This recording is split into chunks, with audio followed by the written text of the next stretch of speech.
This one is pretty tough, honestly. We're going to Argentina back in 2018.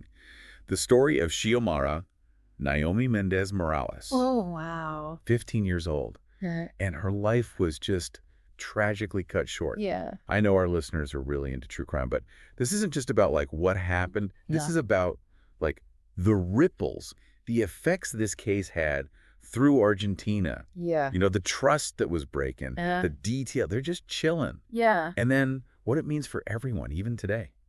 Yeah, it's interesting how this case, right from the start, you see how different it was from just a typical abduction. Yeah. It's November 2018, just a normal school day for Xiomara. Right. Ending at Liceo End of Grade 5 in Flores. Okay. A bustling part of Buenos Aires. Yeah. You'd think she'd be safe walking home. Totally. I mean, it's the middle of the day, normal school day. Yeah. But that's where things take a turn. This is where it gets bad. She's approached by Luis Alberto Fernandez, someone she knew, someone the family trusted. Right, like an uncle, almost. Exactly, yeah. And she gets into his car willingly. Wow. A red Fiat Duna. And we know now that that decision, that seemingly ordinary decision, sealed her fate. Jeez. It's just, the betrayal there is just... It's unbelievable. It's staggering. And then the ransom demand comes. Yeah. A short time after Xiomara disappears, her mother receives a call. They want 50,000 Argentine pesos. Right. Which is awful enough. Of course, yeah. But then they also demand narcotics. It's so strange. What does that tell you? I mean, that's the first thing that jumps out at me, you know. Why narcotics? Does that suggest they knew something about the family? Maybe assumed they had connections? Yeah, like some inside knowledge or something. Yeah. Or was it targeted based on, like, some inside information? It definitely points to something more than just a simple kidnapping, that's for sure. Yeah. It's chilling. And tragically, despite the family doing everything, you know, desperately trying to get the ransom together, Xiomara was never returned. And then comes that awful discovery of her body inside Fernandez's Fiat Duna. Inside the car, yeah. Just awful. And out of respect for Xiomara, of course, and for the listener, we won't go into the details. Yeah. But the cause of death was asphyxiation. She was deprived of oxygen. God. Which means this wasn't quick or painless. It adds a whole other layer of just cruelty to it all. Absolutely, yeah. It makes you wonder what kind of people could do something so horrific. Right. Especially to someone they supposedly knew.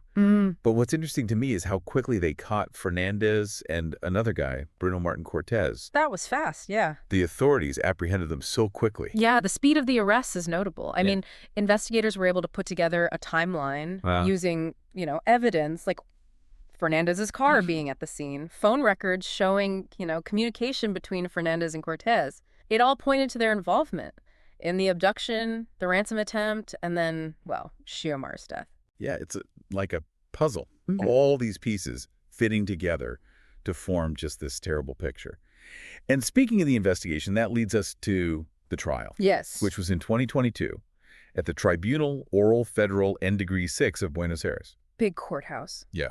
And the prosecution did a great job presenting the evidence, highlighting how premeditated it was and the cruelty involved. They built a strong case showing how Fernandez abused his position, you know, to lure Xiomara into a very vulnerable situation. Right. And the demand for narcotics, was that a big part of their case? Oh, yeah. Did it suggest a bigger criminal element? I mean, it's not your typical ransom, is it? No, definitely not. The prosecution argued that this pointed to possible ties to the drug trade. Wow. Which, you know, adds another layer and indicates this wasn't just random, it was planned. It's scary to think about how calculated it all seemed. Yeah. But what about the defense? What was their strategy against such damning evidence? It was a tough case to defend, that's for sure. The evidence against Fernandez and Cortez, it was pretty overwhelming. They tried to cast doubt on the timeline. They argued that the evidence was circumstantial and didn't definitively prove their clients were guilty, you know, beyond a reasonable doubt. But the jury didn't buy it. No, they didn't. Ultimately, the jury found both men guilty on charges of aggravated extortion, which is extortion but involving threats or violence, and homicide. And both received life sentences. That's right. It's some semblance of justice for Xiomara and her family, but I'm sure nothing can really ease their pain. Yeah. But beyond the legal outcome, this case really shook Argentina. didn't it? It wasn't just about these two guys. It sparked a conversation. Oh, absolutely. This was huge. Yeah. About child safety. It wasn't just an isolated incident. Yeah. It exposed some uncomfortable truths. Yeah. About how vulnerable children are, even within their own communities. Right.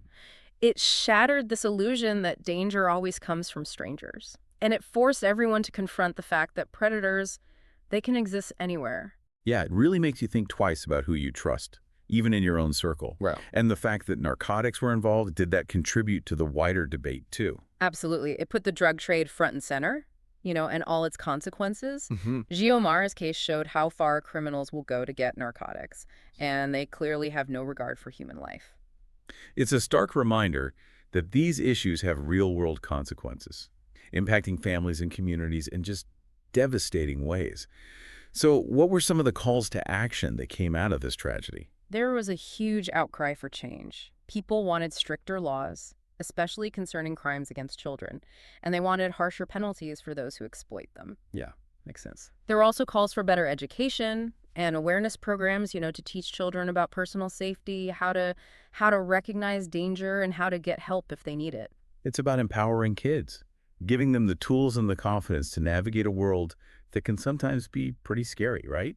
Exactly. It's about creating a culture where children feel safe speaking up, knowing that they'll be heard and supported. Right. We need to break down those barriers and eliminate the stigma that often prevents children from seeking help. 100%. Yeah. Huge challenge. Yeah.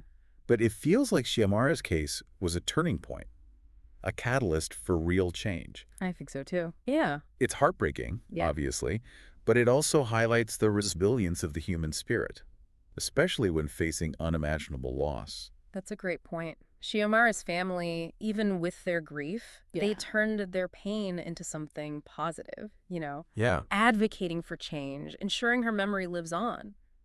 That brings us to the end of part 1 of our deep dive. In part 2, we'll go deeper into the investigation, looking at the evidence that led to those convictions.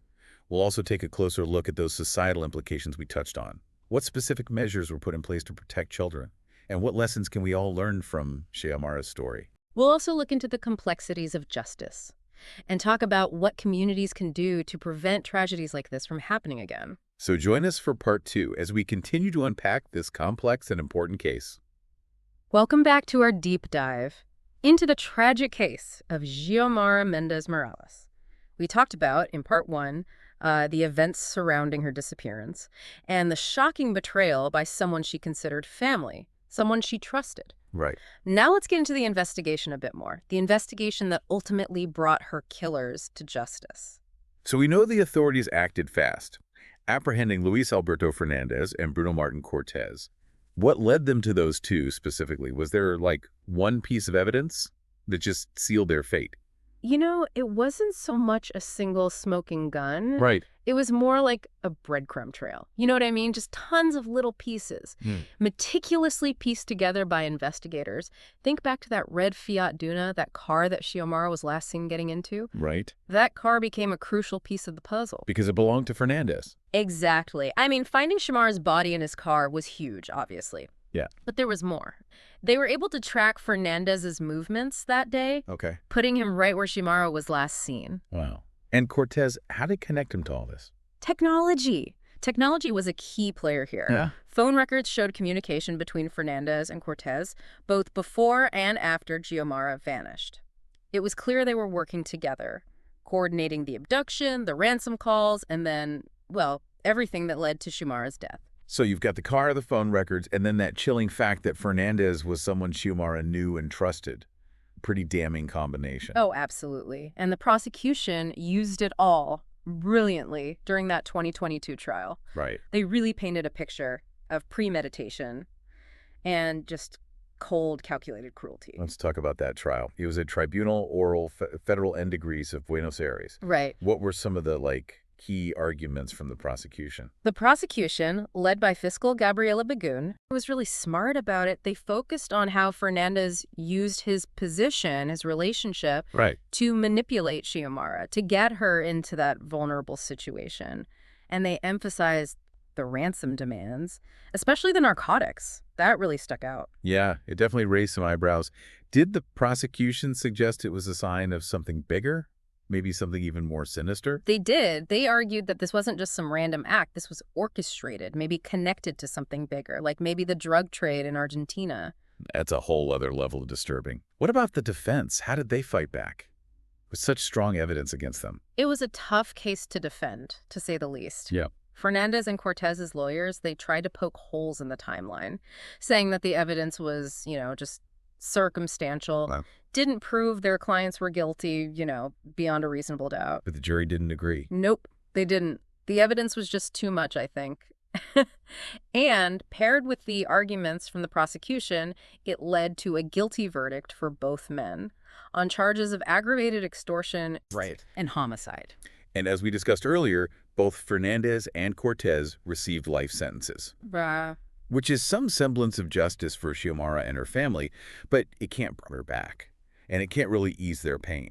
It's important to remember that this case had a huge impact on Argentina, didn't it? It wasn't just about these two guys, it was about something bigger. Yeah. It was about child safety. Xiomara's death was not just some personal tragedy, it was a national reckoning. Right, yeah. It forced people to see that danger. It can be anywhere. Yeah. Even in families and communities we think of as safe. What were some of the issues that this case brought to light? Well, it showed how vulnerable children are when they trust their abusers. Xiomara knew Fernandez. She felt safe with him. And this totally shattered that myth that danger only comes from strangers. It made everyone question, how well they were protecting their kids. Yeah. It's a chilling reminder that predators can be anyone, even those we think we know. What about the narcotics? The fact that they were part of the ransom demand, did that factor into the larger conversation? Definitely. It brought the drug trade to the forefront, and its consequences. Xiomara's case showed just how deep this criminal world is and the lengths these people will go to. It's a stark reminder that these issues have very real, very devastating effects on people's lives. So what were some of the actions people called for after this tragedy? There was a huge demand for change. People wanted stricter laws, especially when it came to crimes against children. They wanted harsher penalties for those who prey on the vulnerable. And better education programs, teaching children about personal safety and how to recognize danger. So it's about equipping children with the tools to protect themselves, but also creating a society where they don't have to live in fear. Right, exactly. It's about addressing those root causes of crime. Poverty, inequality, lack of opportunity. Those are all breeding grounds for violence and exploitation, and addressing them is essential. It's a huge challenge, but it seems like Xiomara's case became a catalyst for change. I think it did. It was a wake-up call, yeah. It's a heartbreaking story, but it shows the resilience of the human spirit, especially in the face of such terrible loss. That's a good point. Xiomara's family, even with their grief, turned their pain into something positive, advocating for change, making sure Xiomara's memory lives on. And that brings us to the end of part 2 of our deep dive. In part 3, we'll explore the lasting legacy of Xiomara's case. What specific changes were implemented in Argentina? And what lessons can we all learn from this tragedy? Okay, so we're back. For the final part of our deep dive into this tragic case, we've covered a lot of ground, the events themselves, the investigation, the trial, and the impact this had on Argentina. But now I want to talk about Xiomara's legacy, how her story continues to push for change, not just in Argentina, but hopefully everywhere. It's really amazing how Xiomara's family, in the face of such a horrible loss, they were able to become advocates. They didn't let their pain just, consume them. Yeah. They used it to fuel this whole movement, demanding better protection for children, a more just world. It's really inspiring to see them turn such a profound loss into, this force for good. Yeah. What are some of the specific things they've been involved with? Well, they've been really big in raising awareness about child safety, urging communities to be more alert to the signs of danger, and to recognize that these threats can come from anywhere, even people the children know and trust. And they've also been pushing for changes in the laws, stricter laws, harsher penalties for those who harm children. So it's about sending a clear message that this won't be tolerated, but it's also about prevention, right? Right. What can we actually do to try and stop these horrible things from happening in the first place? Education. Education is key. We need to teach children, give them the tools to understand the world, to navigate it. Right. Personal safety, how to recognize danger, how to respond to it, and how to get help. Those are crucial. It's about giving them the power to protect themselves and feeling confident enough to set boundaries. But it's also about making sure they feel safe to talk, right? Exactly. We need open lines of communication. Within families, in schools, communities, make sure children feel comfortable sharing their concerns and preventing abuse before it even happens. Right, breaking down those barriers that make kids stay silent. What about institutions, governments? What can they do to make things safer? A lot, actually. We need strong policies that cover all forms of abuse, strengthen law enforcement, support services for victims, and investing in preventative measures, like outreach programs, education. So it's like this safety net. Yeah. A system that catches kids if they fall through the cracks. But it seems like it's also about those bigger societal issues too, right? 100%. Poverty, inequality, lack of opportunity, those things all contribute to the cycle of violence. We have to address those through social programs, community development, things like that. It's a complex problem that needs a complex solution, and there are no easy answers. But it feels like Xiomara's case started something, this movement for change. That's still happening today. It did. It was a wake-up call. Yeah. A reminder that life is fragile, and we need to be vigilant. We need to work together. It's a call to action, to protect our children, to fight for justice, and to work for a world where these tragedies don't happen. So as we wrap up this deep dive, I want to leave you with this. What can you do in your own life to help? It doesn't have to be huge. It could be small. Even just being more aware or speaking up when something feels wrong.